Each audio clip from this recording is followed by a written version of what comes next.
జాతకం అనేది పడుతున్న వర్షానికి ఒక గొడుగు మాత్రమే, కానీ జాతకం జీవితం కాదు.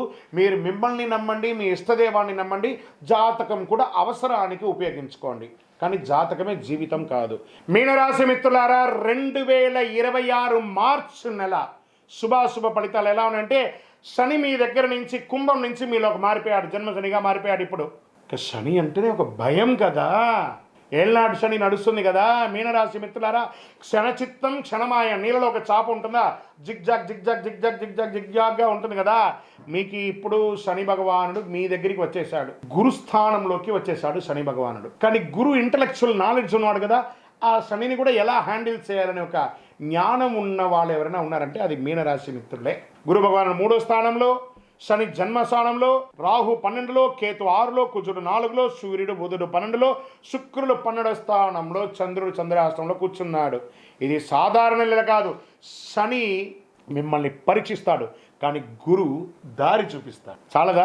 ఈ నెల మీరు తీసుకునే నిర్ణయం మీ జీవితాన్ని మార్చేస్తుంది. మీనరాశి మిత్రులారా, ఉగాది నెల మీకు ఎలా ఉండబోతుంది అంటే, ప్రభుత్వ ఉద్యోగం తీసుకుంటాం, జన్మరాశిలో ఒత్తిడి పెరుగుతుంది, నోటి దగ్గర వచ్చి కూర్చుంటాడు, కాళ్ళలో కూర్చుంటాడు, నెత్తి మీద కూర్చుంటాడు, ప్రమోషన్ ఆలస్యంగా ఉంటుంది, క్రమశిక్షణ ఉండకుండా ఉంటుంది, గౌరవం తగ్గుతుంది, అపార్థాలు చేస్తారు, చిన్న చిన్న పొరపాట్లు చేస్తారు, అసాంఘిక కార్యక్రమాలకి బాగా ప్రోత్సాహం వస్తుంది.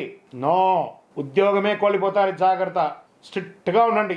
మిమ్మల్ని ఇలాగే ఉంటారని వాళ్ళు కామెంట్ చేసినా కూడా పర్వాలేదు, మీరు ఇలాగే ఉండాలి, తల ఎత్తుకునే ఉండాలి. Where the mind is without fear, there the head is held high అని రవీంద్రనాథ్ ఠాగూర్ ఎలా చెప్పారో అలా ఉండండి. మీనరాశి మిత్రులారా, మీరందరూ కూడాను. ప్రైవేట్ రంగం వారికి ఉగాది తర్వాత చాలా బాగుంటుంది. విదేశీయ ప్రాజెక్ట్స్ వచ్చే అవకాశాలు ఉన్నాయి. ఉద్యోగం పోగొట్టుకున్న ఉద్యోగస్తులు కూడా మంచి పిలిచి వచ్చే అవకాశాలు ఉన్నాయి. సేమ్ కంపెనీ రావచ్చు, లేదా కొత్త కంపెనీ రావచ్చు. జీతం ఎక్కువ తక్కువ ఉన్నా కూడా జాయిన్ అయిపోండి, ఉద్యోగం లేకుండా మాత్రం ఉండకండి. ఎందుకంటే ఆ Idol mind is devils workshop అంటారు చూసారా, ఐడల్గా ఉండేసరికి ఏమేమో ఆలోచనలు, ఏవేవో తప్పుడు నిర్ణయాలు అన్నీ వస్తాయి. కాబట్టి పని చేయండి, చాలా పేషెన్స్ ఉండాలి, బాగా పేషెన్స్ ఉండాలి. భావోద్వేగమైనటువంటి నిర్ణయాలు అసలు తీసుకోకండి. మళ్ళీ చెప్తున్నాను, ఆ ఉద్యోగం ఉన్నవాళ్ళు ఏదైనా మిమ్మల్ని తిడుతుంటే కోపానికి అసలు నేను రిజైన్ చేసేస్తున్నాను, నేను రాను రేపటి నుంచి అంటే, రేపటి నుంచి బువా కష్టం. అందులోనూ జన్మ శని నడుస్తుంది, జాగ్రత్త మీనరాశి మిత్రులారా. కమింగ్ వ్యాపారానికి వచ్చేటప్పటికి మొదట 18 రోజులు అస్సలు వ్యాపారం ఉండదు. ఉందంటే ఉంది, నడుస్తుందంటే నడుస్తుంది. దాని తర్వాత నెమ్మదిగా పెరుగుతుంది. భాగస్వామి వ్యాపారం కూడా కలిసి వస్తుందని కూడా చెప్పచ్చు. ఇండస్ట్రీస్లో యంత్రాలకి చెకప్ అవసరము, ఒక్కొక్కసారి బ్రేక్ డౌన్ కూడా అవుతుంది. అది కూడా కొంచెం జాగ్రత్త పడాల్సిన అవసరం ఒకటి ఉంటుంది.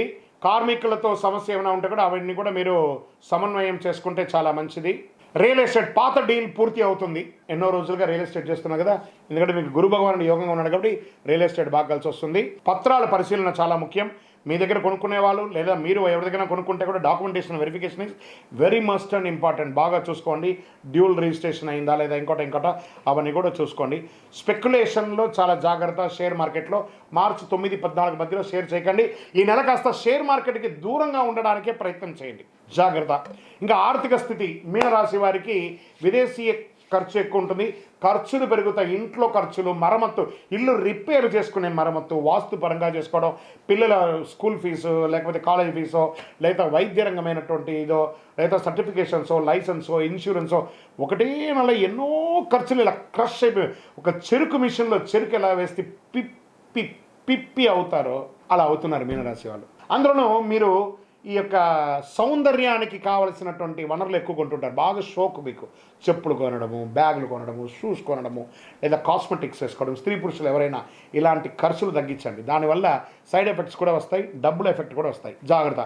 విలాస ఖర్చులు తగ్గించండి. అవుట్ సైడ్ ఫుడ్ ఈటింగ్ తగ్గించండి మీనరాశి మిత్రులు. ఇంకా దాంపత్యంలో చిన్న అపార్థాలు వస్తాయి.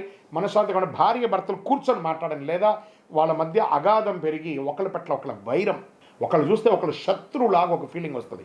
దాన్ని కూర్చొని మాట్లాడుకుని రాత్రి పడుకునేటప్పుడు కూర్చొని మాట్లాడి, నీ వల్ల నా తప్పైందా, నా వల్ల నీ తప్పైందా, ఎవరు తప్పు నాకు సారీ అని చెప్పేసి ప్రశాంతంగా ఉండండి. నెక్స్ట్ డే ఫ్రెష్ డేగా ఉండండి. ప్రేమికులు రహస్య విషయం బయటపడే అవకాశాలు ఉన్నాయి. పాత ప్రేమ తిరిగి రావచ్చు, లేదా ప్రేమికుల మధ్య అపార్థం పెరిగిపోయి విడిపోయే అవకాశాలు కూడా ఉన్నాయి. కుటుంబం, తల్లి యొక్క ఆరోగ్యం జాగ్రత్తగా ఉండండి. తల్లికి ఏదైనా ఆరోగ్యపరమైనటువంటి విషయం తీసుకోవచ్చు. మళ్ళీ ఇంకోటి, ఇంట్లో శుభవార్తలు వచ్చే అవకాశం, కొత్త సంతానం రావడం, కొడుకు కూతురు లేదా మనవరాళ్ళు ఇలా రావడం, లేదా కోడలు రావడం, లేదా అల్లుడు రావడం, వివాహాది శుభకార్యాలు, గృహప్రవేశాది శుభకార్యాలు ఇవన్నీ కూడా వచ్చే అవకాశాలు చాలా చాలా చాలా చాలా మీనరాశి వారికి ఉన్నాయి. సోదరుల మధ్య ఆప్యాయత కంప్లీట్గా తెగిపోతూ ఉంది. పిలిచి మాట్లాడి భోజనం పెట్టి ఒక చాయ్ కాఫీ ఇచ్చి మాట్లాడి అపార్థాలన్నింటినీ కూడా తొలగించేసుకోండి, చాలా మంచిది. ఇంకా వ్యవసాయదారులకి చక్కగా పంట ఈ నెలకు కాస్త మోస్తరుగానే ఉంటుంది. నీటి నిర్వహణ ముఖ్యం. పశువులకి కొంచెం ఎక్కువ దాణా ఇవ్వడం లాంటిది ఒకటి చేయండి. ఈ కోళ్ల ఫారం వ్యాపారం చేసే వాళ్ళకి కొంచెం జాగ్రత్తగా ఉండాలి. ఫ్రూట్స్ పండించే వాళ్ళకి ఇది ఒక చాలా మంచి సమయం అని కూడా చెప్పచ్చు. ఈ యొక్క మిల్లెట్స్ అంతా కూడా ఈ ఎండాకాలంలో పండించే పంటలు కొంచెం ఎక్కువ చేయండి. పసుపు వాళ్ళకి చాలా ఎక్కువ కలిసి వస్తుందని కూడా చెప్పచ్చు. కోర్టు వ్యవహారంలో విజయ సూచన 22 తర్వాత ఉంది. రాజీ పడండి, చాలా మంచిది. విద్యార్థులకి పోటీ పరీక్ష కఠినంగా ఉంటుంది కానీ సాధిస్తారండి మీనరాశి మిత్రులారా. IT, bank sector, defence, police, judges వీళ్ళందరూ ఉంటారు. వీళ్ళకైతే స్ట్రెస్ విపరీతంగా పెరిగిపోతుంది. ఇంకా డాక్టర్స్కి అయితే ఇంక విపరీతమైనటువంటి స్ట్రెస్ పెరుగుతుంది. ఇంకా రీసెర్చ్ విభాగంలో ఉన్న వాళ్ళకి ప్రాజెక్ట్స్ ఇచ్చేసి బాగా ప్రెషర్, అసలు కుటుంబ సభ్యులు దేన్ని కలవలేనంత బిజీగా మీ యొక్క వృత్తిపరంగా రీసెర్చ్ వాళ్ళు ఎక్కువైపోతున్నారు, సైంటిస్టులు కానీ రీసెర్చ్ వాళ్ళకి. కానీ మంచి పేరు వస్తుంది అని కూడా చెప్పచ్చు. స్పోర్ట్స్ వాళ్ళకి ఈ నెల చాలా బాగుంటుంది. ఐటీ రంగం బాగా ఉంటుంది. టెక్నాలజీ తర్వాత ఈ యొక్క ప్రింటింగ్ మీడియా, సినిమా వాళ్ళకి, టెక్నాలజీ వాళ్ళకి, తర్వాత మీడియా రంగం వాళ్ళకి అందరికీ ఇది ఒక మంచి సమయం అని కూడా చెప్పచ్చు. కానీ ఇందులో కూడా ఛాలెంజెస్ ఉంటాయి, అవన్నీ కూడా చూసుకోండి. ఇంకా చిన్నపాటి సినిమాలు తీస్తూ ఉంటారు చూస్తారా, లో బడ్జెట్ సినిమాస్, అవన్నీ కూడా ఓటీటీలో మీకు మంచి పేరు తెచ్చి మంచి డబ్బులు ఇచ్చే అవకాశాలు ఉగాది తర్వాత చాలా అవకాశాలు ఉన్నాయి. కళాకారులకి మంచి అవకాశాలు, సినిమా యాక్టర్స్ కానీ లేదా చిన్న చిన్న యాక్టర్స్ ఎవరైనా ఉన్నా లేకపోతే స్టేజ్ యాక్టర్స్ ఉన్నా వీళ్ళకందరికీ పోస్ట్ 22 చాలా కలిసి వస్తుందని కూడా ఉంది. ఇంకా మీకు ఆరోగ్య పరంగా తీసుకుంటే నడుము నొప్పి లేదా శరీరంలో ఏదో ఒక భాగంలో ఒక శస్త్రచికిత్స, కడుపు సమస్య, మూత్ర విసర్జన సమయ స్థలాల్లో చిన్నపాటి కురుపులు రావడం ఇలాంటివన్నీ కూడా ఉంటుంది. వీటికన్నిటికీ కూడా కొంచెం జాగ్రత్త పడవలసినటువంటి అవకాశం ఉంటుంది. ఖచ్చితంగా ఇది జాగ్రత్త పడాలి. తేలికపాటి ఆహారం తీసుకోండి. కంపల్సరీ ఆరోగ్యం 10వ తారీఖు నుండి 16వ తారీఖు మధ్యలో కాస్త జాగ్రత్తగా ఉండవలసినటువంటి సమయమే. అతి శక్తివంతమైనటువంటి ఒక పరిహారం చెప్తాను మీనరాశి మిత్రులారా, మీరు పాటించాలి. మీ పక్కన ఏదైనా నవగ్రహ దేవాలయం ఉంటే అందులో శనీశ్వరుడికి పోయి ఓ బెల్లం ముక్క పెట్టండి. మీ వయస్సు ఎంత ఉందో అన్ని దీపాలను వెలిగించండి. ప్రతి శనివారం ప్రతిరోజు ఒక 19 ప్రదక్షిణాలు చేయండి. ఓం శనైశ్వరాయ నమః అని ప్రార్థన చేయండి. గురు భగవాన్ని ప్రార్థన చేయండి. దత్తాత్రేయుని ప్రార్థన చెయ్యండి. విష్ణు సహస్రనామ పారాయణం చెయ్యండి. విద్యార్థినీలకి పుస్తకాలు ఇవ్వండి, బట్టలు ఇవ్వండి, చాలా మంచి జరుగుతుంది.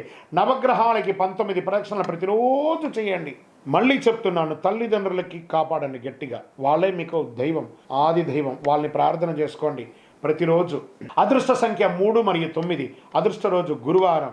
అదృష్ట రంగు పసుపు.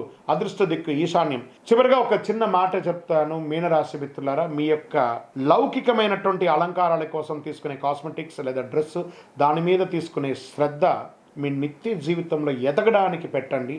అది ఇంకొక నెక్స్ట్ లెవెల్కి వెళ్ళిపోతారు మీరు. అవసరమే సౌందర్యం, దాన్ని అతిగా చేసుకొని దానివల్ల మీరు డిస్టర్బ్ అవుతారు. జాగ్రత్త పడండి. పరీక్ష నెలమైనా కూడా ఇది పరమ దివ్య అనుగ్రహం పొందే ఒక నెలగా మారుతుంది. మీరు సహనంతో నడిస్తే శని కృప, మీరు ధైర్యంగా ముందు అడుగు వేస్తే గురు ఆశీర్వాదం, ఇవి 2 కూడా వస్తుంది. మీ యొక్క వయస్సు ఎంత ఉందో అన్ని ఒత్తులతో నువ్వుల నూనె మీ యొక్క ఇష్టదైవం దేవగ్రహం కండి వెళ్ళండి. తిరుపతికి వెళ్ళండి. వెంకటేశ్వరుని ప్రార్థన చేయండి. కలవు వెంకటనాథాయ, ఆయన దగ్గరికి పోయి మోకాళ్ళ మెట్లు ఎక్కి పోయి ప్రదక్షిణం చేసి స్వామి మాకు అనుగ్రహం ఇవ్వండి అని ప్రార్థన చేయండి. దైవ ప్రార్థన కంటే ఈ నెల మీకు పెద్దగా ఏది లేదు. చాలా సహనంగా ఉండవలసినటువంటి సమయం. సంతకాలు పెట్టేటప్పుడు జాగ్రత్త, షూరిటీ ఇచ్చేటప్పుడు జాగ్రత్త, నోరు అదుపులో పెట్టుకోండి. ఎంతటి వాళ్ళనైనా మీరు వ్యంగ్యంగా మాట్లాడే మాటలు మాట్లాడకండి, ప్రేమగా మాట్లాడండి. స్వతహాగానే మీరు సౌమ్యుడు, కాస్త దాన్ని కొంచెం ఎక్కువ సౌమ్యతను పెంచుకుంటే చాలా మంచిది. దేవుని మీద నమ్మకం పెట్టుకోండి, అద్భుతాలు జరుగుతాయి. మీకు వ్యక్తిగత జాతకం తెలుసుకోవాలి. గురుగారు మీ దగ్గర మేము జాతకం తెలుసుకోవాలనుకుంటున్నాం. మీ పేరు, మీ date of birth, time of birth, place of birth మా నెంబర్కి వాట్సాప్ చేయండి. మా అడ్మిన్స్ మీకు రిప్లై ఇస్తారు. ఇంకా గురుగారు మాకు ఇంకా కొంచెం అనుగ్రహం కావాల్సినటువంటి వస్తువు ఏమైనా ఇస్తారా అంటే, అతి శక్తివంతమైన 48 రోజులు పూజ చేసినటువంటి కరుంగాలి మాలను మన దేవాలయంలో 40 నెలలు పూజ చేసి ఇచ్చాం. దీన్ని ధరించండి. ఏ విధమైనటువంటి దోషం ఉన్నా తొలుగుతుంది. గ్రహ దోషం తొలుగుతుంది. కళ్ళ దోషం ఉంటుంది చూసారా, ఆహా అంటారు చూసారా, ఆ కంటి చూపు ద్వారా వచ్చే దోషాలు తొలుగుతాయి. నరదృష్టి తొలుగుతుంది. కుజుడి యొక్క అనుగ్రహం పొందుతారు. శని భగవానుడి యొక్క ఐశ్వర్యం నల్లగా ఉంటుంది కదా, శని భగవానుడి యొక్క ఐశ్వర్యాన్ని పొందుతారు. మీరు అన్ని రకాలుగా అనుగ్రహం పొందుతారు. ఇంకనూ మీ ఇష్టదేవాన్ని ప్రార్థన చేయండి. మీనరాశి మిత్రులారా, ఇది జాగ్రత్తగా ఉండవలసినటువంటి ఒక నెల. మా ఛానల్ ద్వారా చూస్తున్నటువంటి ప్రేక్షక మిత్రులకి ఉగాది శుభాకాంక్షలు. అందరూ కూడా ఆయుర ఆరోగ్య ఐశ్వర్య భోగభాగ్యాలతో ఉండాలని అఖిలాండ కోటి బ్రహ్మాండ నాయకుడు అయ్యప్ప స్వామి వారిని ప్రార్థన చేసుకుంటున్నాను. విజయోస్తు.